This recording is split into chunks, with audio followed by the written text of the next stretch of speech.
جنید بغدادی رحمۃ اللہ علیہ فرماتے ہیں کہ میرے دروازے پر ایک جوان سائل آیا، دیکھنے میں بڑا ہٹا کٹا مضبوط توانا تھا۔ میرے دل میں اس کے بارے میں بدگمانی آ گئی، میرے دل میں بدگمانی آ گئی۔ آج ذرا خدا کے گھر میں قرآن کریم کی نسبت پر ذرا ہم میں سے ہر کوئی، میں اپنے آپ سے بھی کہتا ہوں، اپنے رفقائے کار سے بھی کہتا ہوں کہ ہر کوئی ذرا اپنے دل پہ نگاہ ڈالے۔ کیا ہمارے دل میں بدگمانی نہیں آتی؟ کیا کسی کی تحقیر نہیں آتی؟ کیا کسی کے بارے میں حقارت نہیں آتی؟ کیا کسی کے عمل کو دیکھ کر میرے ذہن میں کچھ غلط خیال پیدا نہیں ہوتا؟ اگر یہ ہوتا ہے تو پھر ہمیں اس کی فکر تو کرنی چاہیے۔ جنید بغدادی رحمۃ اللہ علیہ فرماتے میرے دل میں خیال آ گیا، میں رات میں سویا، اللہ انہیں ولایت دینا چاہتے تھے تو اللہ نے اصلاح کا راستہ دیا۔ کہتے رات میں سویا تو میں نے دیکھا کہ ایک انسان میرے پاس آیا، خنچا لے کر آیا اور خنچا ڈھکا ہوا تھا، مجھے اس نے پیش کیا کہ آپ کی خدمت میں ہے۔ جب میں نے اسے کھولا تو میں نے دیکھا کہ اس میں چھوٹا سا مردار پڑا ہوا ہے، چھوٹا سا مردہ پڑا ہوا ہے۔ کیا تھا یہ؟ زبان سے ایک حقارت کے الفاظ نکلے تھے، گویا وہ حقارت والے الفاظ، وہ تحقیر والے الفاظ، وہ جملہ جو حقارت والا تھا گویا مردے کی شکل میں دکھلایا گیا۔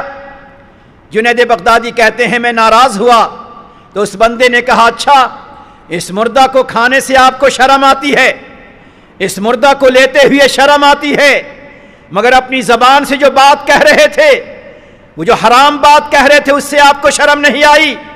جب وہ بات اس نے کہی تو میں گھبرا کر کھڑا ہو گیا، میری آنکھ کھل گئی، صبح ہوئی، بے چین رہا، بے قرار رہا۔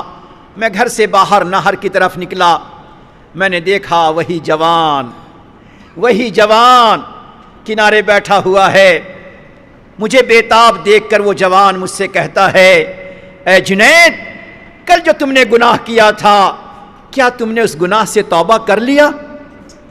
جنید کہتے ہیں دیکھنے میں سائل ہے، دیکھنے میں فقیر ہے، مگر حقیقت میں وہ درویش دل تھا، جس کا دل اللہ کی محبت سے بھرا تھا، جس کا دل اللہ کے نور سے ایسا روشن تھا کہ اس پر الہام ہو گیا، اس پر منکشف ہو گیا۔ وہ مجھے کہتا ہے جنید کیا تم نے اپنے گناہوں سے توبہ کر لیا؟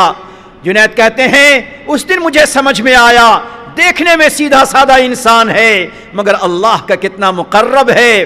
میں نے کہا ہاں، میں نے آج کی صبح تہجد میں اٹھ کر اپنے اللہ سے توبہ تو کر لیا، لیکن دل میرا بےتاب بے قرار رہا، نہ تلاوت میں جی لگا، نہ ذکر میں طبیعت لگی۔ میں بےتاب ہو کر اپنی مصلے کو چھوڑ کر میں نہر کے کنارے چلا آیا۔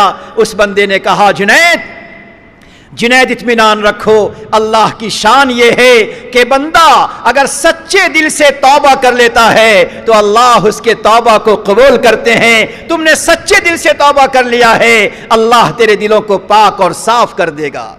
میں عرض کرنا چاہتا ہوں کہ پاک پروردگار نے ہمیں اور آپ کو جس پاکیزہ ماحول میں رکھا ہوا ہے، جس پاکیزہ در و دیوار میں اللہ نے ہمیں آپ کو رکھا ہے، جس اللہ نے ہمیں دعوت و تبلیغ سے جوڑا ہوا ہے، جس اللہ نے ہمیں علماء کرام سے جوڑا ہوا ہے، اللہ ایسے پاکیزہ ماحول کے باوجود، اتنا زمانہ گزر جانے کے باوجود، مدرسوں کے اندر زندگی گزر جانے کے باوجود، اگر ہماری آنکھیں محفوظ نہ ہو، اگر ہماری زبان محفوظ نہ ہو، اگر ہمارے کان محفوظ نہ ہو، اگر ہمارا دل و دماغ محفوظ نہ ہو، اگر ہمارا ذہن محفوظ نہ ہو، تو بتائیں اب وہ کون سا زمانہ آئے گا، اب کون سا وقت آئے گا کہ ہمارا دل، ہمارا دماغ، ہماری آنکھیں، ہمارا بدن ان چیزوں سے محفوظ ہوگا۔ الم یعنی للذین آمنوا ان تخشع قلوبہم لذکر اللہ، اے ایمان والو، اے اہل علم، اے ایمان والو، کیا اب بھی یہ وقت نہیں آیا کہ تمہارا دل اللہ کے سامنے نرم پڑ جائے؟